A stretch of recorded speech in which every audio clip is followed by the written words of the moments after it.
I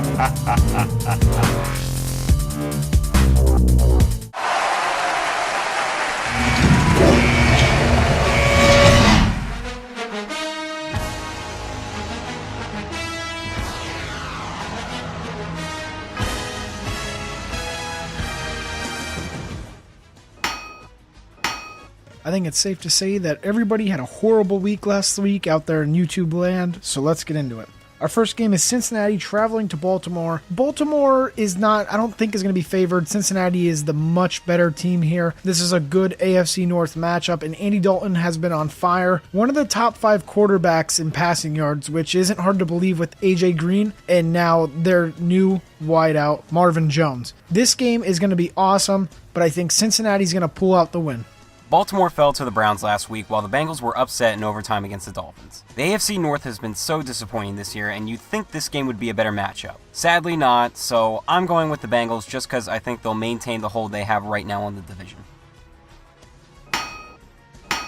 Moving from the AFC to the NFC North, Detroit traveling to Chicago. Chicago had no business beating the Packers in Lambeau Field with Aaron Rodgers out, but that just goes to show you that Green Bay is basically blindsided by the fact that they lost Aaron Rodgers, and they need him to win games. Detroit, on the other hand, bye week last week, they did okay the week before with that come-from-behind win against Dallas, and I feel like Matt Stafford and Calvin Johnson are going to take it to the midway and take down the Bears. Lions seem to be getting better while the Bears are heading in the opposite direction. I'm not sure if Chicago is getting Cutler back this week. If not, I gotta go with the Lions. Calvin Johnson and Stafford will have a decent game.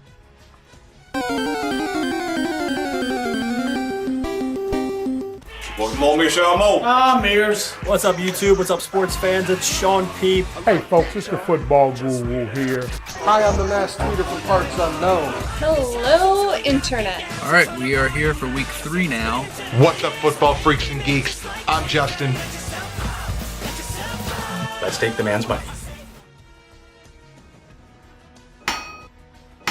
These games are just so unpredictable to pick. It's unbelievable that we're doing Denver traveling to the Chargers. You do not know which Chargers team is going to show up. They lose to the Redskins, which is not good, when the week before that, Denver beat the Redskins. This game is going to be a close matchup, I feel, because Denver is on the road. I feel like San Diego has the potential to beat them, just like the Colts did, but then again, why would I choose against Peyton Manning?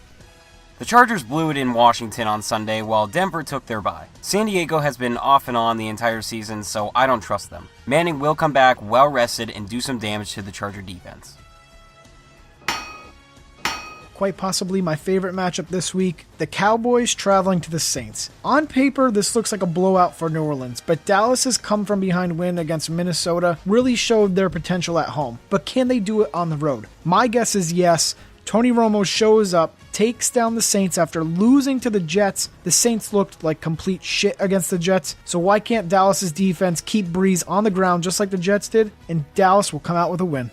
Romo managed a game-winning drive against the Vikings, and the Saints were upset by the Jets. This is my favorite game of the week just because it could seriously go either way. It depends on who will have the stronger offense on Sunday night, so I'm going to say the Saints march on in with Breeze after their embarrassing loss. Cowboys will make it close, though.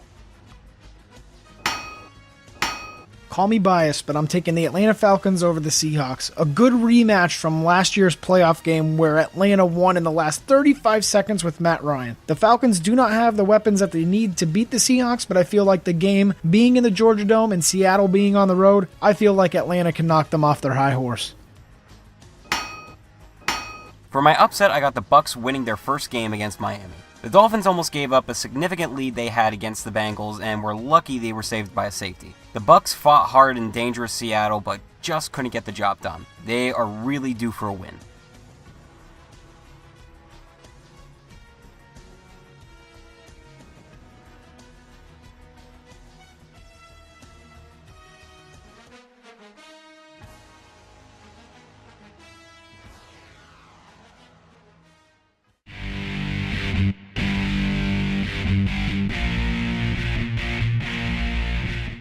getting back into the old habit of picking a QB, running back, and wide receiver on this week's waiver wire. First up, QB, Nick Foles, Philadelphia. An amazing 7-touchdown game. I don't know what more I can say. I know waiver wire is open tomorrow. If you lost last week, you should be ranked high in the waiver list. Grab Nick Foles because a healthy Nick Foles is good for your fantasy team. Only picked up in 10.4% of leagues and at Lambeau Field this week, traveling to the Green Bay Packers. The Packers are hurt, and you saw what the backup for Chicago did against them, so definitely get Nick Foles in there.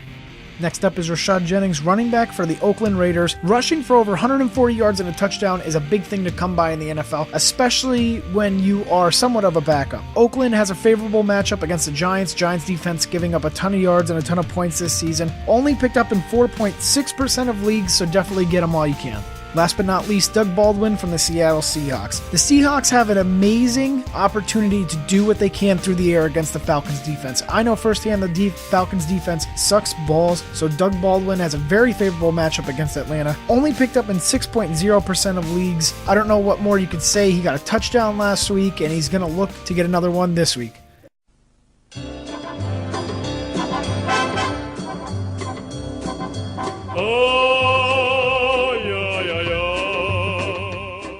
Just to mention a few things in the shame report this week. Not really much of a shame report, but more of a promotion for myself.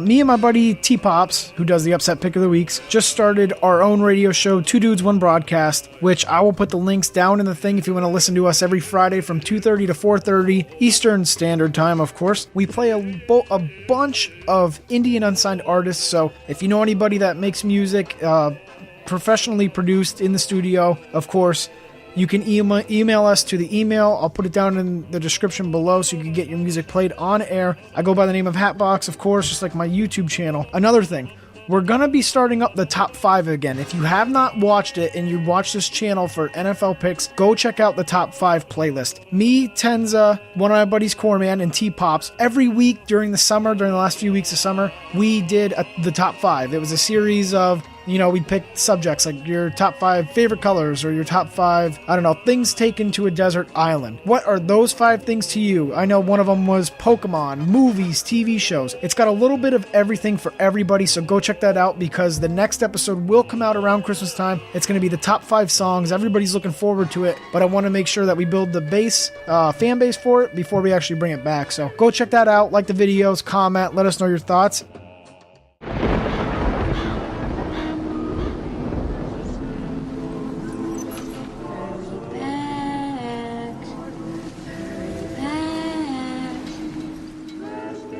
Be sure to bring your death certificate if you decide to join